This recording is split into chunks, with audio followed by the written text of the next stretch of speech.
Sashiko experiment number 2. Two things I have done. Well, first thing I did is I changed the clay. Apparently, souffle does not like to stick. It's one of the capabilities of that clay. So I switched to white primo on my fourth setting on my pasta machine. I used an Inktense navy blue block, and I didn't try to dry it like I did before with a quick little heat gun. It's drying rather nicely by itself, so I was able to take a piece off. I did gouge it out a little bit here. I wish I hadn't, but then I thought, since it's white underneath, why don't I just try the easy way, which would be to replicate the Sashiko pattern.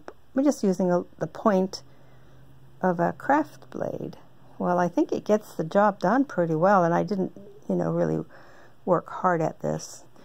I could have done a nicer job. Some of my cut lines are a little bit better than the others, but nevertheless, if I hold the knife properly and I take my time, I probably could get some nice clean stitching lines. It does kind of look like Sashiko, doesn't it?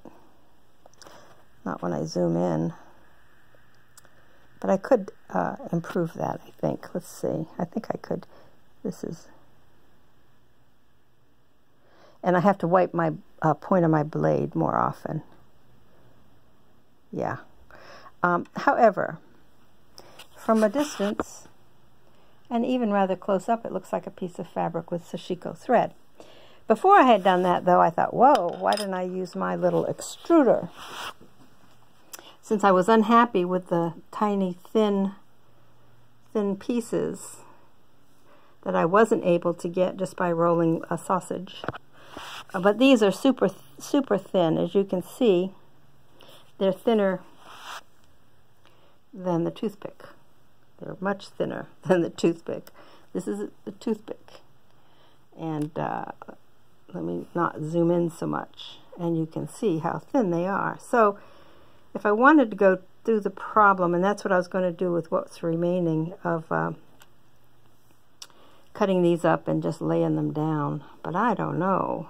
I might do it just for fun. Fun. Look at how much I extruded, quite a lot. And just apply it here. That would be a phase 3. But I cut off this piece and played with it just so I could see how to do it quickly. And you know what? I'm beginning to think that this is the way to go, and just do a more careful job. Because does that not look like a tiny, tiny piece of Sashiko embroidery? Looks like that to me. I mean, when you feel it, it's an indented piece, but I could, once I flatten it out, maybe you really couldn't even tell. And you might be able to just kind of tap it down and not be able to tell so much. Still has texture. When I feel it, it feels like there's thread on there, but what it really is the indentations. And there's a bit of cleanup of I can feel little bits of clay that I'm wiping off. I don't think you can see it. Yeah, there it is. So, to get the Sashiko look, the easiest way and the fastest way, and usually that's not always the best way, but maybe in this case it is, not so tedious, but really I could just get all kinds of designs on this piece just from using a point of the craft knife. So, experiment number 2, good. Change the clay to primo, because if I want to stick the, let me just take this little piece and see what happens. Yeah, say I wanted to stick a piece of this. Oh, it sticks nicely, yeah. Yeah, it's, but that's even that is bigger. If I wanted to get really small designs, and I could stick that down. But then I'd have to cut it in little pieces and they might fall off. So I'm thinking, go the easy way. And it actually looks more like a very amateur stitcher. So I could improve upon that if I were a little more careful. But it still gives you that kind of rustic Sashiko look, which I think I like. I like the more rustic look. And I like the fact that I can use that mottled background. Most of all, I love, absolutely love my Inktense blocks. Look at that. Isn't that pretty? I love the texture I get, and they go a long way. You can't tell.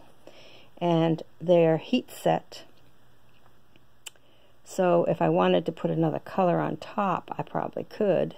Once it's dry, I could add on top of it. I kind of wish I hadn't put the gouges in there from the corner of the Inktense blocks. The way it worked the best was to put a little puddle of water up here, dip the end of the Inktense blocks into the water, and smear it. But I do like that, and I like this too. I think this is the way I'm going to go. I'm talking myself into it as we speak. That's it.